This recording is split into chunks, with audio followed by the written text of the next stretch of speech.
Box FM with fear.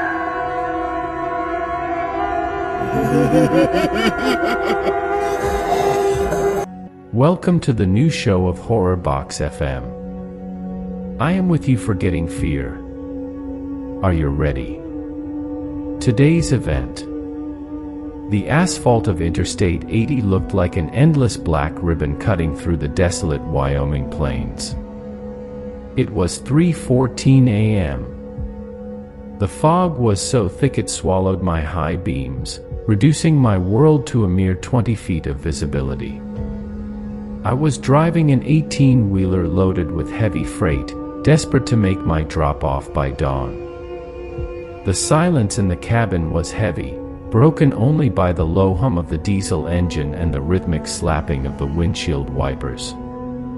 To stay awake, I reached over and switched on the CB radio. Static hissed through the speakers, a harsh, grating sound that vibrated in my teeth. I turned the squelch knob, trying to find a clear channel. Suddenly, the static cut out entirely. A voice bled through the speaker, trembling with a raw, primal terror that made the hairs on my arms stand up. Break 19. Anyone out there on I-80 East? If you can hear me, pull over right now. Do not look at the median. I repeat, do not look at the median. It's following me. Oh God, it's keeping pace with my rig. The audio degenerated into sharp static, followed by a sound that froze my blood, the unmistakable, metallic crunch of a massive collision, overlaid with a horrific, wet screech that didn't sound human. Then, dead silence.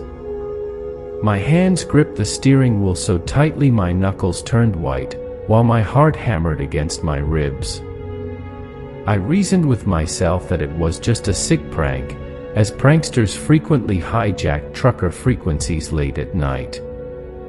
I forced a deep breath into my lungs and kept my foot firmly on the gas. 5 minutes passed in absolute agony. The fog seemed to grow denser, pressing against my windshield like a physical weight that isolated me from the rest of the world. Then, the CB radio cracked to life again, but this time, the sound didn't feel like a broadcast from miles away. It sounded like it was coming from inside my very cabin, vibrating through the dark interior.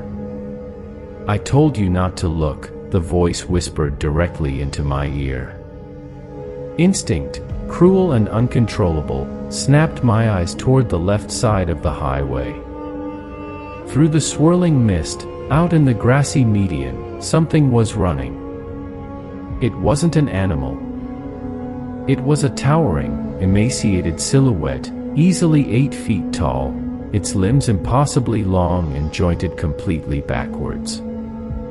It was running at 70 miles per hour, perfectly matching the speed of my truck without showing any signs of exertion. As if sensing my gaze, the entity snapped its head toward me, revealing two glowing, milky white eyes that locked onto mine. Its face was a featureless void, except for a wide, jagged maw stretched into a sickening, unnatural grin that defied human anatomy. Panic seized my chest, and I slammed my foot on the accelerator, making the massive engine roar in protest. The needle climbed rapidly, 75, 80, 85 miles per hour, causing the entire truck to shake violently on the uneven asphalt. But the creature didn't fall behind. Instead, it drifted closer, gliding effortlessly across the uneven grass of the median and moving toward the driver's side of my cabin. Thump. A heavy, bone-chilling impact rattled the driver's side door, causing the entire 80,000-pound rig to shudder. I looked up in pure horror. Long, pale, skeletal fingers with razor-sharp black claws were gripping the top of my side window. The glass began to crack under the immense pressure, spiderwebbing inward with a sickening sound. the creature's horrific face pressed directly against the glass, its milky eyes staring into my soul while its grin widened even further. I knew if the glass shattered, I was dead. Desperate, I grabbed the heavy metal flashlight from the passenger seat, yanked the steering wheel violently to the right, and slammed the brakes. The massive trailer jackknifed slightly, tires screeching in agony against the dark road. The sudden, violent shift in momentum tore the creature's grip from the door, throwing it off balance. Through the rearview mirror, I watched its pale form tumble into the darkness, swallowed instantly by the heavy fog. I didn't stop to check the damage. I drove on rims and burning rubber until I reached a brightly lit truck stop 30 miles away. When I finally parked, my hands were shaking so badly I could barely open the door to step out. I walked around to the driver's side and gasped at what I saw. Deep, violent gouges were carved into the metal of the door, and the heavy window glass was crushed into a fine web of fractures. But the most terrifying part was the CB radio inside the truck. I had completely unplugged the power cord from the dashboard during the frantic drive. Yet, as I stood there in the cold air, a faint, distorted whisper echoed from the dead speakers inside the empty cabin, "See you on the return trip." The sound sent a cold dread washing over me, paralyzing me under the flickering neon signs of the truck stop parking lot. I stood frozen in the damp night air, staring at the completely disconnected wires hanging loose beneath my dashboard. The radio had absolutely no power source, yet the speaker continued to hum with a low, unnatural frequency that seemed to vibrate inside my skull. Other truckers were parked nearby, their rigs idling loudly, but I felt completely isolated in my terror, as if a thin veil of darkness separated me from the rest of the world. I slowly stepped back from the truck, my eyes fixed on the cracked driver's side window, half expecting those pale, skeletal fingers to reach over the frame once again. I swallowed hard and forced myself to walk into the truck stop diner, desperately seeking the comfort of human voices and bright fluorescent lights. The diner was nearly empty, save for an old, tired-looking waitress cleaning the counter and an elderly driver sitting in a corner booth, staring into a cup of black coffee. My breathing was ragged, and I must have looked like a ghost because the waitress stopped what she was doing and stared at me with deep concern.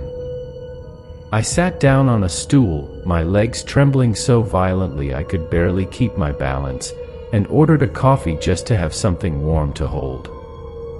I tried to tell myself that the nightmare was over, that I was safe surrounded by civilization, but the memory of those milky white eyes kept burning behind my eyelids every time I blinked.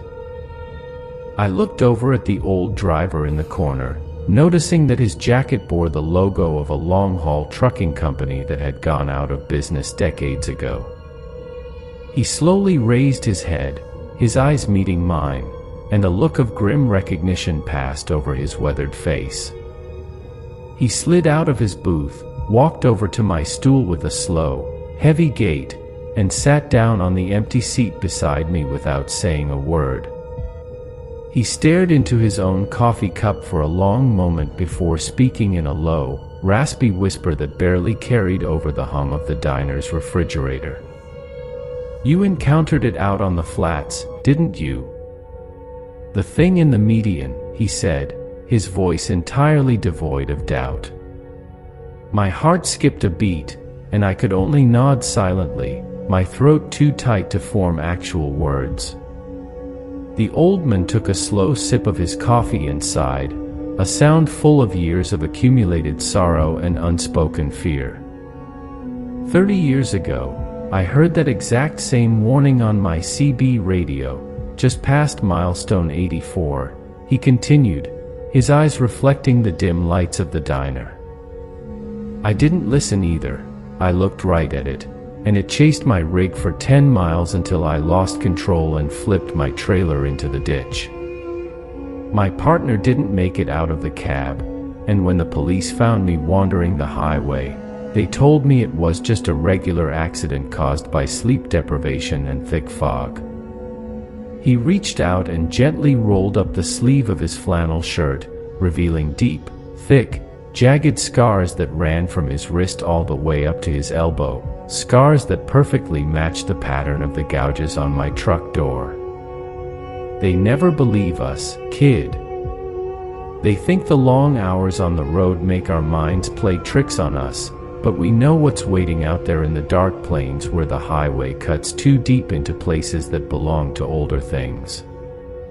He leaned closer, his voice dropping an octave, warning me that the entity doesn't stop once it marks a driver, and that it feeds on the terror of. I felt a cold sweat break out across my forehead as the reality of his words sunk in, realizing that my delivery route required me to turn around and drive back across that very same stretch of highway the following night. I looked out the diner window toward my truck, seeing its damaged silhouette standing under the dim parking lights, a monument to the horror I had barely survived. The old driver stood up, patted my shoulder with a heavy, sympathetic hand, and advised me to sell my rig and never drive the interstate after midnight again. He walked out into the night, leaving me alone with my thoughts and a cup of coffee that had already gone completely cold. The next morning, the fog finally cleared, giving way to a bleak, gray sky that offered no real comfort or warmth. I spent hours at a local repair shop, paying the mechanics in cash to replace the shattered window glass and buff out the deep scratches on the metal doors so I wouldn't have to explain the damage to my company. The mechanics whispered among themselves, casting strange, suspicious glances in my direction, clearly knowing that no ordinary highway accident could leave marks like that. Now, I am sitting in a motel room just off the highway, watching the sun slowly dip below the horizon, casting long, dark shadows across the room. My phone keeps buzzing with messages from my dispatcher, demanding to know when I will begin my return trip to the home terminal. I look at the keys resting on the nightstand, my hand shaking at the thought of climbing back into the cabin and turning the ignition. The interstate is waiting out there in the dark, silent and empty, and I know that no matter how fast I drive, the fog will eventually roll back in.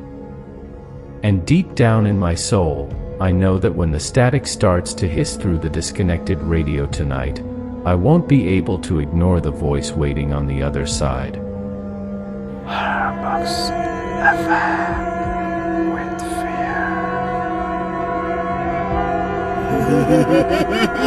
fear.